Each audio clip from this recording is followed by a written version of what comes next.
2024 새해를 맞이하여 링크처치는 사도행전 20장 24절의 말씀을 주제로 삼아 한 마음 한 뜻으로 나아가려고 합니다. 그런 의미에서 우리 사도행전 20장 24절을 여러분과 함께 읽고 말씀을 이어가고 싶은데요. 우리 함께 읽어볼까요? 시작. 내가 달려갈 길과 주 예수께 받은 사명 곧 하나님의 은혜의 복음을 증언하는 일을 마치려 하면은 나의 생명조차 조금도 귀한 것으로 여기지 아니하노라. 아멘.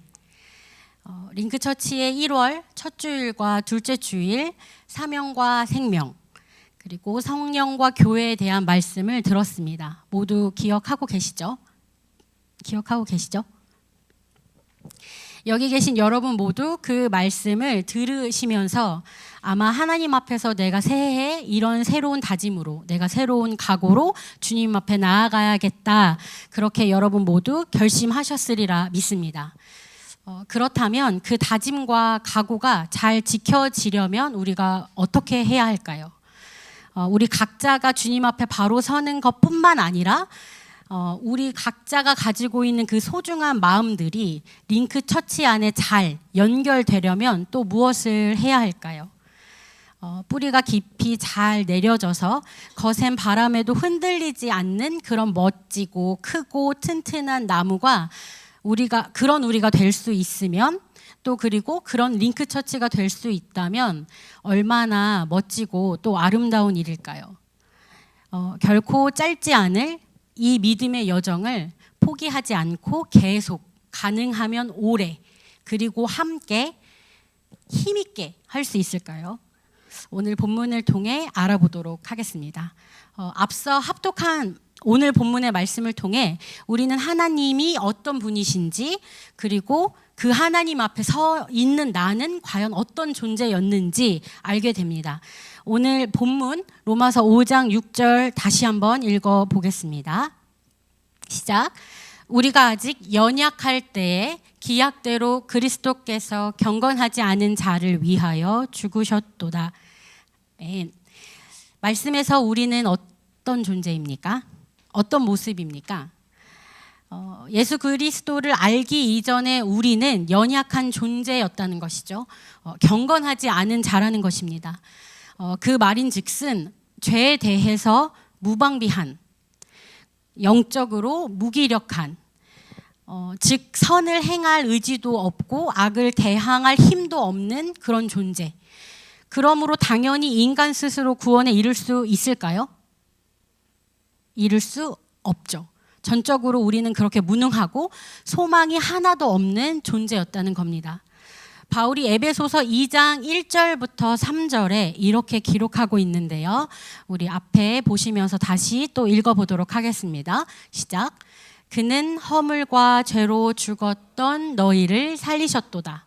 그때 너희는 그 가운데서 행하여 이 세상 풍조를 따르고 공중의 권세 잡은 자를 따랐으니 곧 지금 불순종의 아들들 가운데서 역사하는 영이라.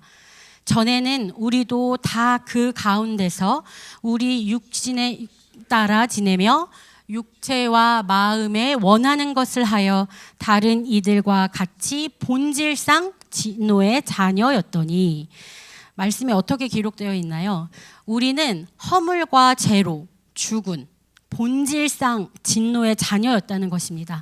바로 이 모습이 우리였다는 사실을 기억해야 됩니다. 오늘 본문 계속 살펴보겠지만 로마서 5장 8절에서 말하는 아직 죄인 되었을 때의 그 상태와 일맥상통하는 것입니다. 그런데 이런 우리를 구원하시기 위해 기약대로 정한 때를 맞춰 하나님께서는 예수 그리스도를 이 땅에 보내십니다. 하나님의 일하심이라는 것은 막연하다거나 갑작스럽게 일어난다거나 혹은 즉흥적으로 일어나는 것이 아니라 이미 예정하신 계획에 따라 행해진다는 것이죠.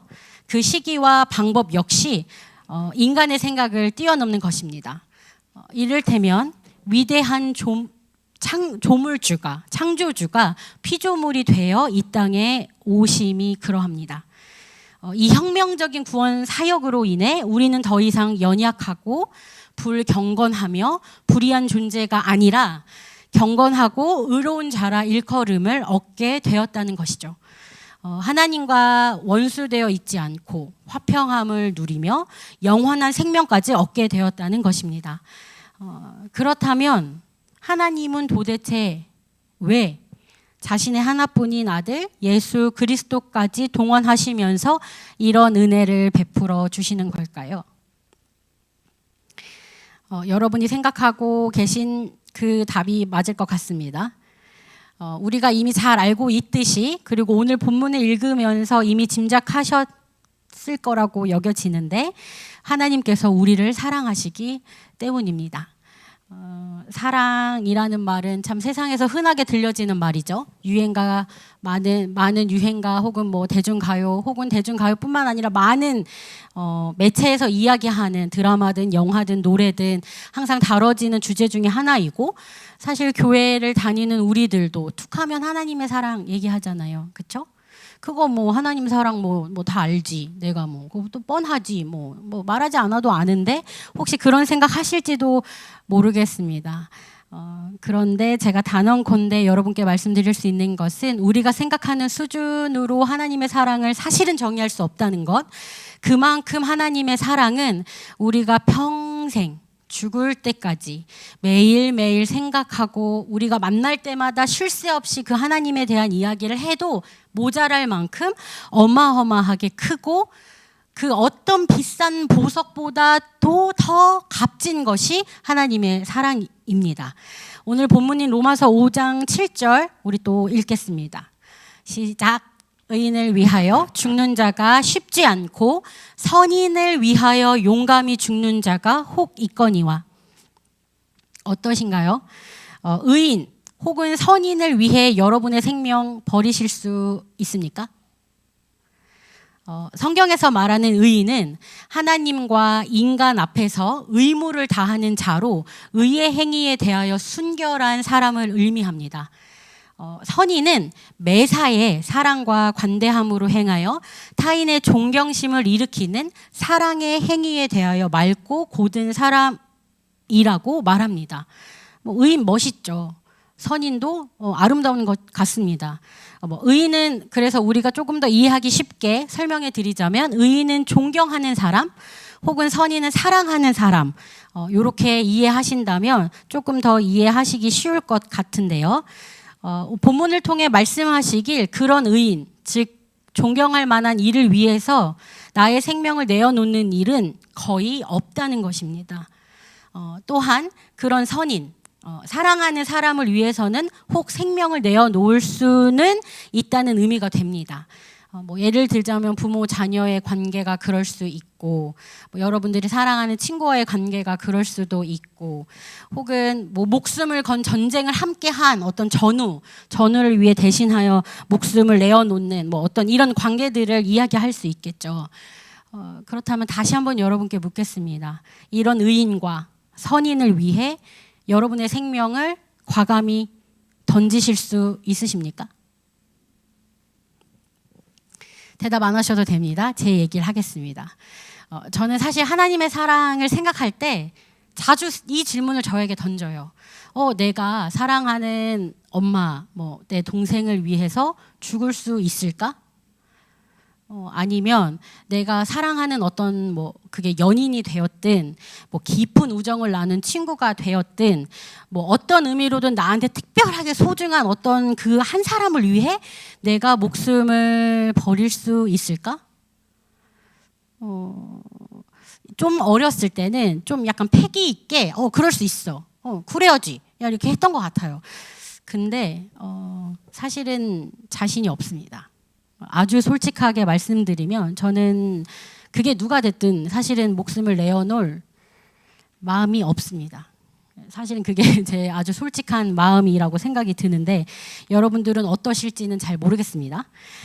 그러나 우리가 주목해야 하는 부분은 여기인데요. 의인도 아니고 선인도 아니고 심지어 죄인을 위해 자신의 생명을 아까워하지 않고 던진 분이 계십니다. 누구신가요? 네? 맞습니다. 예수 그리스도가 그런 분이십니다. 믿으십니까? 오늘 본문인 로마서 5장 8절 읽겠습니다. 시작. 우리가 아직 죄인 되었을 때에 그리스도께서 우리를 위하여 죽으심으로 하나님께서 우리에 대한 자기의 사랑을 확증하셨느니라. 아멘. 예수님을 알기도 전에, 심지어 예수님 알지도 못하고 만나기도 전인데, 그저 우리가 죄와 죽음과 어두움에 삼켜져 있는 아직 죄인이었던 우리를 위해 구원의 계획을 이미 가지고 계셨던 하나님. 그 하나님은 죽음으로 자신의 사랑을 확증하십니다. 이 하나님 앞에 우리가 감사하다는 한마디 너무 모자라지 않나요? 하나님 감사합니다. 그 한마디 너무 모자라지 않나요? 감사하다는 말로는 그 감사를 다 담을 수 없는 게 아닌가 그런 생각이 드는데, 우리는 그렇게 감사합니다라는 그 한마디 말에 모자랄 정도로 정말로 커다란, 정말로 사랑을 받은, 그 커다란 은혜를 받은 자라는 것이죠. 솔직한 또 이야기를 한번 해보도록 하겠습니다. 인간은 타인을 위해 자신의 생명은 고사하고 단 몇 분, 단 몇 걸음도 내어주기 싫어하는 지독하게 이기적인 존재입니다. 저는 그렇게 생각합니다. 어떤 경우는 이런 경우도 있죠. 어떤 사람은 계산이 빨라요. 그래서 손익을 따지는 거죠. 내가 이 사람과 친하게 지내면, 내가 이 사람과 시간을 보내면 나한테 조금 도움이 되는 게 있을까 하는 손익을 따져가면서 내게 조금 유리한 경우에만 그럴 때 아주 조금 얼마를 할애할 뿐이라고 저는 생각합니다. 소위 말하자면 투자 대비 성과가 어느 정도 있겠다, 이제 이런 판단이 서면 그때 조금 그렇게 좀 하지 않나. 또 때론 우리가 사랑과 인정이 필요할 때 상대방의 마음을 사기 위해서는 온갖 수단과 방법을 동원하고 온 힘을 다해 몰두하는 엄청난 노력을 쏟기도 하지만 그것이 영원히 지속되지는 못합니다. 동의하시나요? 그런 우리가 말하는, 그리고 우리가 경험했다고 자부하는 그 사랑은 분명한 한계가 있습니다. 하지만 하나님의 사랑은 우리가 말하는, 우리가 경험했다고 자부하는 그 사랑과는 분명하게 다른 것입니다. 완전히 다른 차원의 사랑, 완벽한 사랑의 원형이기에 인간의 사랑과 비교하는 것 자체가 저는 불가하다고 생각하고, 때로는 그 비교가 저는 불순하다고도 생각합니다. 결국 우리의 존재를 새롭게 인식하고 새로운 삶을 살게 하는 능력을 가진 사랑이 바로 하나님이 우리에게 주신 사랑입니다. 죄인 따위를 위해 죽음을 불사하는 비합리적이고 비경제적인 이 사랑은 여러분에게 어떤 의미가 있습니까? 어떤 의미가 있나요? 영원한 생명이 약속된 이 무한한 사랑 앞에 우리가 굴복하지 못할, 혹은 굴복하지 않을 이유가 있으신가요? 그 이유가 무엇이 되었든 하나님 앞에 그게 가능하다? 생각하지 않습니다. 아마 이유가 무엇이 되었던지 간에 핑계일 가능성이 높겠죠. 로마서 8장 31절부터 39절 함께 읽을 건데, 사실 절이 좀 많습니다. 그렇지만 우리가 또박또박 한 글자 한 글자 우리 소리내어 읽어보도록 하겠습니다. 시작. 그런즉 이 일에 대하여 우리가 무슨 말 하리요? 만일 하나님이 우리를 위하시면 누가 우리를 대적하리요? 자기 아들을 아끼지 아니하시고 우리 모든 사람을 위하여 내주시니가 어찌 그 아들과 함께 모든 것을 우리에게 주시지 아니하겠느냐? 누가 능히 하나님께서 택하신 자들을 고발하리요? 의롭다 하신 이는 하나님이시니 누가 정죄하리요? 죽으실 뿐 아니라 다시 살아나신 이는 그리스도 예수시니 그는 하나님 우편에 계신 자요 우리를 위하여 간구하시는 자신이라. 누가 우리를 그리스도의 사랑에서 끊으리요? 환난이나 곤고나 박해나 기근이나 적신이나 위험이나 칼이랴. 기록된 바 우리가 종일 주를 위하여 죽임을 당하게 되며 도살 당한 양같이 여김을 받았나이다 함과 같으니라. 그러나 이 모든 일에 우리를 사랑하시는 이로 말미암아 우리가 넉넉히 이기느니라. 내가 확신하노니 사망이나 생명이나 천사들이나 권세자들이나 현재일이나 장래일이나 능력이나 높음이나 깊음이나 다른 어떤 피조물이라도 우리를 우리 주 그리스도 예수 안에 있는 하나님의 사랑에서 끊을 수 없으리라. 아멘. 우리는 이토록 절대적인 하나님의 사랑 가운데 있습니다. 우리를 향한 지극한 하나님의 사랑 안에서 세상 그 무엇도 그 누구도 우리를 결코 끊을 수 없습니다. 우리는 하나님의 강력하고 강연한 그리고 위대하고 찬란한 사랑을 받은 존재라는 사실을 단 한순간도 잊지 마시길 바랍니다. 우리가 그렇게 하나님께 받은 이 사랑으로 말미암아 흘러넘치게 사랑을 받았어요. 그 받은 사랑을 계속하여 흘려보내고 또 보답하기 위해서 애쓰는 삶, 주는 것을 아까워하지 않고 기쁨으로 나누는 삶, 그것이 사랑과 은혜를 받은 자가 지녀야 하는 삶의 태도이자 자세이며 누릴 수 있는 가장 커다란 복이라는 사실을 여러분 모두 기억하시기 바랍니다. 우리의 사명과 소명, 그리고 우리가 속한 수없는 공동체들이 있죠.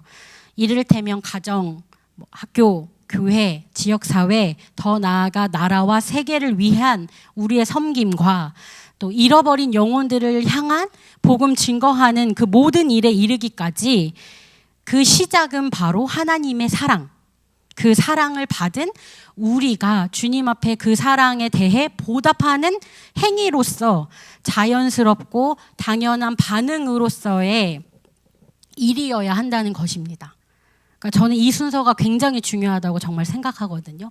하나님 말씀 안에 무엇도 해라 혹은 때로는 무엇을 하지 마라. 그거 가끔 힘들잖아요. 왜 이건 하지 말라 하고 왜 이건 하라고 하고.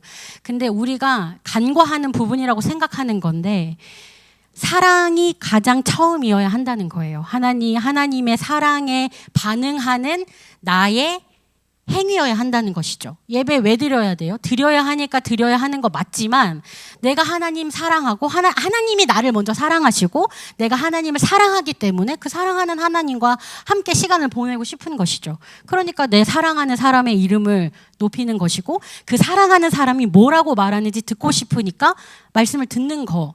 그렇게 생각하면 조금 더 우리가 신앙생활을 하는 것이나 하나님을 이해하는 것 혹은 교회 안에서 하는 모든 일어나는 활동들에 대해 우리가 조금 더 새로운 시각들을 갖지 않을까? 저는 사실 그런 생각을 하게 됩니다.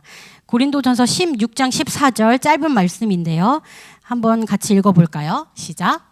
너희 모든 일을 사랑으로 행하라. 아멘. 우리 가장 가까웠던 이번 한 주 한번 찬찬히 복기 한번 해볼까요? 어떠셨나요? 이번 한 주 월요일에 뭐 했고 화요일 뭐 했고 수요일에 내가 누구를 만났고 목요일에는 어디에 시간을 썼으며 한번 조금 쭉 생각해 보시면 어떤 한 주를 보냈나 생각해 보시는 동안 제 얘기를 또 한번 해보겠습니다. 제가 말씀을 준비하면서 이번 한 주 나는 뭘 했나 이것저것 바쁜 많은 일들을 한다고 했는데 저는 부끄럽게 아주 많은 시간 그리고 많은 순간 하나님의 사랑 혹은 성령님으로 충만하기보다 나 이제 태인선으로 충만했던 순간들이 훨씬 더 많았습니다. 예를 들면 그래요. 하나님 앞에서 감히 정말 말 그대로 감히 내가 경험했던 것, 내가 혹시 알고 있는 거 그거 하나님 앞에서 주장했었고 하나님 말씀 찾아서 읽고 찬양하는 시간보다 제가 좋아하는 드라마, 영화 찾아서 보는 거 더 많은 시간 보냈던 날도 있었던 것 같습니다. 때론 아닌 척 하는데 말은 되게 겸손한 척 하면서 사실 좀 나 이렇게 약간 뽐내고 싶고 좀 자랑하고 싶고 누가 나 좀 알아줬으면 좋겠고 이제 그런 허세가 내 안에 있던 순간들도 있었죠. 하나님께 인정받는 것보다 사람들의 인정과 마음을 갈구했던 순간도 훨씬 더 많이 있습니다. 이런 지난 한 주를 생각해 보면 내가 하나님 앞에서 뭐 떳떳한 한 주였나? 그렇지 못하죠. 가망이 없다. 나는 가망이 없어. 막 이런 생각을 하게 돼요. 이제 그럴 때 그러면 이제 하나님 저는 뭐 더 이상 가망이 없으니 이제 하나님 저는 하나님을 떠나겠습니다. 안녕히 계십시오. 이렇게 하면서 우리가 하나님 앞에서 등을 돌려야 하나요? 아니라는 것이죠. 그럴 수 없다는 것이죠. 지금 이 순간 저는 지금 이 순간 그러면 다시 하나님 앞에 서면 된다고 생각합니다. 내 자신을 다시 돌아보면 되는 것이죠. 진실한 회개로 하나님께 나아가면 됩니다.